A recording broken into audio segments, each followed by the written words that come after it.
किसी ने बड़े कमाल की बात कही है कि अगरबत्ती खरीदते तो हम भगवान के लिए हैं, लेकिन सुगंध स्वयं लेते हैं। नमस्कार दोस्तों, मैं पंकज भारती। एक छोटी सी कहानी बाप और बेटे की। एक बेटा था जो अपने शहर में ही काम कर रहा था काफ़ी दिनों से, और अचानक उसका ट्रांसफ़र किसी दूसरे कंट्री में हो गया बाहर। और वहाँ की एक शर्त थी कि वहाँ आते ही आप मोबाइल फ़ोन संपर्क सारे आपको वहीं छोड़ देने हैं और यहाँ आपको इमरजेंसी आना है। तो उसने अपने माँ-बाप को कुछ नहीं बताया और डायरेक्टली वो चला गया बाहर कंट्री। वहाँ से उसका कोई फ़ोन नहीं आया 15 डेज़ से, और घर वाले बहुत परेशान हो गए कि हमारा बेटा कहाँ चला गया। उन्होंने कंपनी में जाके संपर्क किया, कंपनी वालों ने बोला उनका ट्रांसफ़र हो गया बाहर कंट्री, और कुछ ऐसा काम था जिसमें वो नंबर कुछ भी नहीं दे सकते थे। बोले ठीक है, तो कोई बात नहीं, कब तक मेरी बात हो पाएगी मेरे बेटे से। अपने बेटे से बहुत प्यार करते थे उसके पिताजी। तो उन्होंने कहा, कंपनी वालों ने कहा ठीक है कोई नहीं, मैं उनको संदेश से पहुंचा देता हूँ कि आपसे बात कर ले। तो उन्होंने कहा चलो ठीक है। समय बीता, 1 महीना हो गया। 1 महीने बाद लड़के का फ़ोन आया बाप के पास। तो बोला पिताश्री, मैं यहाँ पे हूँ, अचानक मेरा ट्रांसफ़र हो गया और ऐसी समस्याएं थी, इसलिए हम आपको फ़ोन नहीं कर पाए। तो पिताजी ने कहा ठीक है बेटा, लेकिन मुझे बहुत कष्ट हुआ कि मुझे बिना इन्फॉर्म किए तुम चले गए बाहर और तुमसे बात नहीं हो पाई। कोई बात नहीं बेटा, आप जब आपका ड्यूटी का समय और या जब सारे काम आपके पूरे हो जाएं तब वापस आ जाना। तो लड़के ने कहा ठीक है पापा, मैं यहाँ पे मुझे कोई दिक्कत नहीं है, मैं आराम से रह रहा हूँ, आप आराम से रहिए और जब भी मेरा काम ख़त्म हो जाएगा तो मैं वापस आ जाऊँगा।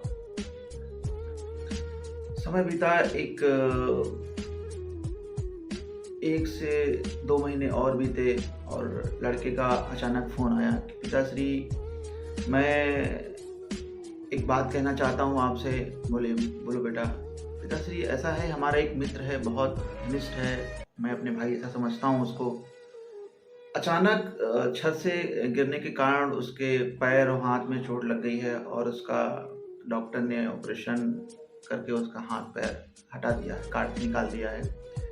तो बेचारा वो चल भी नहीं पा रहा है और हमारे साथ ही रह रहा है, बहुत परेशान है। तो मैं चाह रहा था कि मैं अगर घर आना चाहता हूँ और उसको साथ में लेके आ जाऊँ, तो आप कोई आपत्ति तो नहीं है? तो पिताजी ने सोचा, अरे ये तो बहुत गड़बड़ बात हो जाएगी, बच्चा तो आएगा चलो ठीक है, लेकिन ये साथ में विकलांग और सब स्थिति गड़बड़ है इसकी, अगर ये आएगा घर पे रहेगा तो बहुत दिक्कतें आ जाएंगी, इसकी कैसे हम लोग कुछ क्या कर पाएंगे, अपना बेटा तो है नहीं। तो उन्होंने कहा बेटा ऐसा है कि उसको अपने हाल पे छोड़ दो, उसको लाने की ज़रूरत नहीं है, तुम आ जाओ, वो तो समय के अनुसार उसकी सब परिस्थितियाँ ठीक हो जाएंगी, उसका सब ठीक हो जाएगा, वो अपने को सही कर लेगा, आप उसके चक्कर में मत पड़ो, तुम वापस आ जाओ। तो लड़के ने कुछ मन में सोचा और कहा ठीक है पिताश्री, कोई बात नहीं, मैं फ़ोन रखता हूँ, बाद में बात करता हूँ आपसे।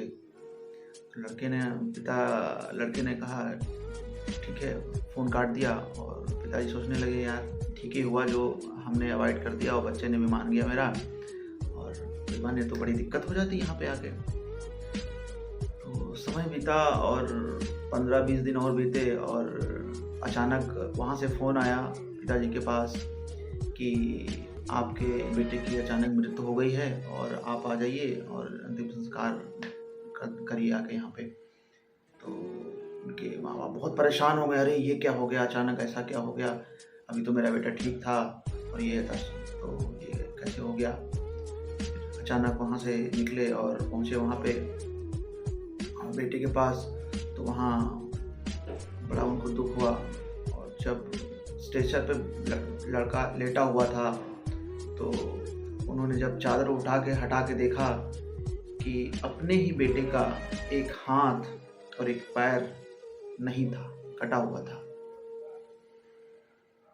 तो उनको ये लगा कि अगर मैंने अपने बेटे को कह दिया होता कि बेटा अपने दोस्त को ले आओ घर पे, हम लोग अब देख रेख उसकी कर लेंगे, तो शायद आज मेरा बेटा जिंदा होता।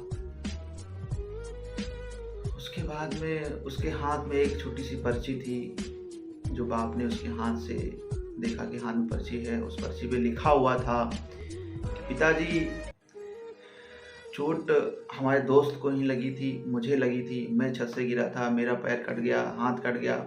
तो मैंने सोचा कि आपसे पहले अपने दोस्त को लेकर आपसे पूछें कि आपका रिएक्शन क्या होगा, आप क्या चाहते हो, आपकी सोच हमारे प्रति, हमारे दोस्त के प्रति क्या है। अगर हमारे दोस्त के प्रति आपकी सोच अच्छी होती तो शायद मैं ना अपनी जान गंवाता।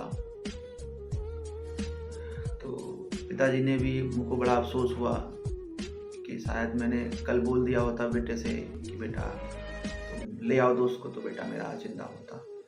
तो दोस्तों, इस कहानी से मैं आपको एक ही संदेश देना चाहता हूँ कि अपने तो अपने होते हैं, लोगों का भी ख्याल रखिए आप लोग, क्योंकि जीवन में अब पता नहीं कौन सा मोड़ कब आ जाए। कि ऐसा नहीं है कि अपना दो पराया और अपना कोई भी किसी के काम आ सको, तो इससे बेहतर कोई बड़ी चीज़ नहीं है। बाकी मैं यही कहना चाहता हूँ कि कुछ ऐसा करिए आप जिससे दुनिया आपको याद करे।